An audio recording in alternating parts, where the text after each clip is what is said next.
बिस्मिल्लाहिर्रहमानिर्रहीम। अस्सलाम वालेकुम। वो डिस्ट्रिक्ट जेल विहाड़ी की मौत की काल कोठरी थी। 6 बाय 8 फुट के इस सेल में कत्ल के मुजरिम चौधरी मोहम्मद अनवर को कैद तन्हाई में रखा गया था। ये चौधरी अनवर की जिंदगी का आखिरी दिन था। चंद घंटों बाद उन्हें फांसी दे दी जानी थी। उनकी अपने अहले खाना से आखिरी मुलाकात हो चुकी थी। जेल डॉक्टर फांसी के फंदे की तैयारी के लिए चौधरी अनवर के गले और कद का नाप ले चुके थे। जिंदगी के आखिरी मराहिल में उनकी आंखों के सामने तमाम जिंदगी एक फिल्म की तरह चल रही थी। ये सन 1993 की बात थी। जिला विहाड़ी की तहसील बूरेवाला के नौजवान चौधरी मोहम्मद अनवर उस वक्त 9वीं क्लास में पढ़ते थे। उनके वालिद जमींदार थे और अनवर स्कूल के बाद खेतों में वालिद की मदद किया करते थे। अनवर के बड़े भाई की गांव के कुछ लोगों से जाती दुश्मनी थी, जिसकी लपेट में चौधरी अनवर भी आ गए। अनवर बताते हैं कि ये चुदराहट का मामला था। वो लोग खुद को चौधरी समझते थे और मेरा भाई भी अपने आप को चौधरी ही समझता था। फिर एक दिन वो लोग मेरे भाई को मारने के लिए घर तक आ गए। जब मैंने ये सूरत हाल देखी तो खौफजदा हो गया। बौखलाहट में अंदर गया और उसी भाई का पिस्तौल लाकर घर के अंदर से फायरिंग कर दी। इस फायरिंग के नतीजे में 2 लोग जख्मी हो गए, जिनमें से एक 28 दिन बाद हलाक हो गया। चौधरी मोहम्मद अनवर का दावा है कि ये एक गैर इरादी कत्ल था जो अपने दिफा में किया गया। एक इंसानी जान के ज़िया पर वो आज भी नादम हैं और कत्ल होने वाले शख्स के ख़ानदान से माफ़ी के तलबगार हैं। उनकी ज़िंदगी हमेशा के लिए बदल गई और ना ख़त्म होने वाली मुश्किलात का एक सिलसिला शुरू हो गया।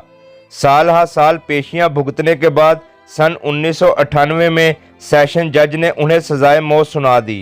चौधरी अनवर के कहने के मुताबिक उन्हें सेंट्रल जेल मुल्तान की मौत की काल कोठरी में बंद कर दिया गया। वहाँ और भी कैदी थे। 4-4, 5-5 कैदी एक सेल में होते थे। ये 6 बाय 8 फीट का एक कमरा था। वहीं हमें खाना मिलता था और वहीं टॉयलेट का इंतज़ाम भी था। अनवर के बकौल सजाए मौत के कैदी की हालत ज़ार का अंदाज़ा लगाना हर किसी के बस की बात नहीं। इन कैदियों के सर पर हर वक्त मौत की तलवार लटकती रहती है। आदमी कत्ल तो एक बार कर बैठता है, लेकिन उस कोठरी में रोज़ मरता है। मैं हर वक्त सोचता रहता था कि मेरा क्या बनेगा। घर वालों का ख्याल आता था कि मेरे बाद उनका क्या होगा। कभी कभी सारी सारी रात नींद नहीं आती थी। इन हालात में कुछ कैदी अपना जहनी तवाज़ुन खो बैठते हैं। बंदा सोचता तो है कि किसी तरह यहाँ से निकल जाए, लेकिन वहाँ से निकलने की कोई सूरत नहीं होती। जेल एक अलग ही दुनिया है। वो एक ऐसी जगह है जहाँ हर वक्त कानून हरकत में रहता है। अगर कैदी सो भी रहा है तो वो कानून का पाबंद है। दिन का आगाज़ नमाज से होता था। फिर हम नाश्ता करते और 1 घंटा टहलने के लिए बाहर जाते थे। फिर दोपहर का खाना खाया जाता और शाम में हमें 1 घंटे के लिए दोबारा टहलाई करवाई जाती। जब वक्त मिलता तो काल कोठरी के कैदी एक दूसरे से बातें करते और अपने दुख दर्द बांटते। कुछ लोग तिलावत और इबादत में वक्त गुजारते। चौधरी अनवर के बकौल सजाए मौत के सेल में कैदी लोग बज़ाहिर तो नॉर्मल रहने की कोशिश करते थे, लेकिन जहनी तौर पर हर वक्त परेशान रहते थे। कभी किसी को घर की याद आ गई तो कभी घर वालों की। सबसे मुश्किल मरहला वो होता था जब एक साथी को फांसी देने के लिए ले जाया जाता था। उस वक्त दूसरे कैदियों की हालत गैर होती थी। वो खौफजदा हो जाते हैं कि कल हमारे साथ भी ऐसा ही होगा। फिर वो इतनी टेंशन में आ जाते हैं कि 2-2 दिन खाना नहीं खाते। कैद के दौरान मेरे कई दोस्त फांसी चढ़ गए। मुझे आज भी उनकी याद आती है।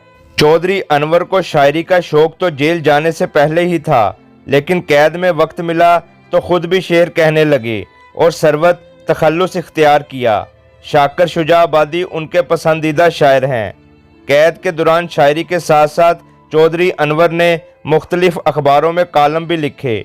उनका मौक़िफ़ था कि सजाए मौत को ख़त्म कर देना चाहिए, क्योंकि ये नाइंसाफ़ी पर मबनी सज़ा है। सन 2001 में लाहौर हाई कोर्ट ने चौधरी अनवर की अपील खारिज कर दी। जो नाइल जस्टिस सिस्टम ऑर्डिनेंस के नफाज के बाद انہوں نے سپریم کورٹ کا رخ کیا جہاں انہیں ماتحت عدالت سے رجوع کرنے کا کہا گیا۔ اسی دوران سن 2015 میں چودھری انور کے ڈیتھ وارنٹ جاری ہو گئے۔ ان کی اہل خانہ سے آخری ملاقات کرا دی گئی اور قید تنہائی میں منتقل کر دیا گیا۔ انور کو وہ رات آج بھی یاد ہے۔ وہ میری زندگی کی آخری رات تھی۔ صبح مجھے پھانسی دے دی جانی تھی۔ جیل ڈاکٹر نے میرا ناپ لے لیا تھا، گلے اور قد کی پیمائش، تاکہ اس کے مطابق پھانسی کا رسہ تیار کیا جا سکے۔ سب سے مشکل وقت جو تھا وہ تھی آخری ملاقات، جب میری آخری ملاقات کے لیے آئے۔ وہ قیامت خیز منظر تھا۔ میں انہیں آخری بار دیکھ رہا تھا، وہ مجھے آخری بار دیکھ رہے تھے کہ شاید صبح ہم ایک دوسرے کو نہیں دیکھ سکیں گے۔ یہ بہت مشکل وقت تھا۔ آخری ملاقات کے دوران ہی چودھری انور کے بھائی نے انہیں بتایا کہ وہ ان کی زندگی بچانے کے لیے بھاگ دوڑ کر رہے ہیں اور انسانی حقوق کی تنظیم جسٹس پروجیکٹ پاکستان کی مدد سے حکم امتناعی کی کوشش کر رہے ہیں۔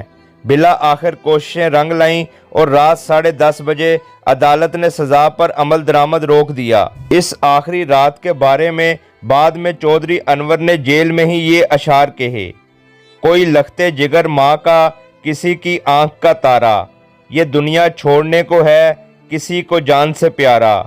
ہاتھوں میں ہے ہتھ کڑیاں اور چاروں طرف پہرا ہے، کہ تختہ دار پر چڑھنا مقدر اس کا ٹھہرا ہے۔ چودھری انور نے اپنی موت کی سزا پر حکم امتناعی کا سنا تو انہیں ایسا لگا کہ بس تھوڑی مہلت مل گئی ہے اور زندگی چند دن اور بڑھ گئی ہے، لیکن پھر معاملہ سپریم کورٹ تک گیا اور گزشتہ سال انہیں رہائی مل گئی۔ انور کو شکایت ہے تو صرف یہ کہ انہیں انصاف دیر سے ملا۔ چودھری انور کا کہنا تھا کہ وہ سن 2001 کا نابالغ ثابت تھا۔ اس سال میرا میڈیکل بورڈ ہو چکا تھا۔ اس حساب سے میری سزا عمر قید بنتی تھی اور مجھے بہت پہلے رہا ہو جانا چاہیے تھا۔ اب 20 سال بعد انصاف ملے تو کیا انصاف ہے؟ میری تو زندگی تباہ ہو گئی۔ جیل میں ہی مجھے فالج اور ہارٹ اٹیک ہوا اور اب میرے جسم کا بایاں حصہ کام نہیں کرتا۔ چودھری انور بتاتے ہیں کہ جیل میں قید شخص تو ذہنی اور جسمانی اذیت برداشت کرتا ہی ہے، لیکن ساتھ ساتھ اس کے گھر والے بھی کٹھن حالات سے گزرتے ہیں۔ جرم ایک آدمی کرتا ہے، سزا پورا خاندان بھگتتا ہے۔ پہلے میرے والدین کیس کی پیروی کرتے کرتے دنیا سے چلے گئے، پھر میرے 2 بھائیوں نے پیروی شروع کی اور وہ بھی ایک ایک کر کے دنیا سے چلے گئے۔ زمین جائیداد سب بک گئیں اور ہم مقروض ہو گئے۔ مجھے اپنے سب پیاروں کی موت کا علم کئی دن بعد ہوا اور میں ان کے جنازوں کو کندھا بھی نہیں دے پایا۔ لیکن تمام مصائب کے باوجود جیل کی یاد اب بھی چودھری انور کو چین سے نہیں بیٹھنے دیتی۔ آدھی سے زیادہ زندگی جیل میں گزارنے کے بعد انہیں اس جگہ سے ایک خاص انس پیدا ہو گیا تھا۔ کبھی کبھی جیل میں ایسا لگتا تھا کہ میں پیدا ہی یہاں ہوا ہوں۔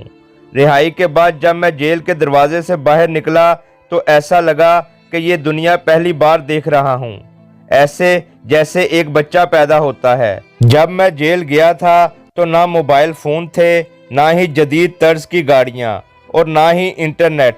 یہ سب میرے لیے نیا ہے۔ جیل سے چھوٹنے کے بعد چودھری انور سب سے پہلے اپنے بڑے بھائی کے گھر گئے، جو ان کی رہائی سے چند ماہ پہلے وفات پا گئے تھے۔ بھائی کے بچوں نے ان کا استقبال کیا۔ وہ ایک بہت جذباتی مرحلہ تھا۔ خوشی تو تھی رہائی کی، لیکن دکھ بھی تھا کہ بھائی چلے گئے۔ والدین اور بھائیوں کی قبر پر جا کر فاتحہ بھی پڑھی۔ پھر میرے پرانے دوست بھی ملنے آئے۔ کچھ مجھے پہچان نہ سکے اور کچھ کو میں نے بڑی مشکل سے پہچانا۔ میرے جیل کے ساتھی جو مجھ سے پہلے رہا ہو گئے تھے وہ بھی ملنے آئے، تو ہم نے جیل کی یادیں تازہ کیں۔ پھر میں جیل بھی گیا ان دوستوں کی ملاقات پر جو اب تک قید میں ہیں، لیکن رہ کر محمد انور کو دکھ یہی کھائے جاتا ہے کہ ان کی تمام زندگی جیل میں ہی گزر گئی۔ وہ بچپن میں جیل گئے اور اب بوڑھے ہو کر باہر آئے ہیں۔ وہ اپنے پاس آنے والوں اور ملنے والوں کو اپنا یہ پنجابی شعر سنانا کبھی نہیں بھولتے۔ سمندر دی جوشے طوفانی نہیں ویکھی، میں آپ ہی اپنی جوانی نہیں ویکھی۔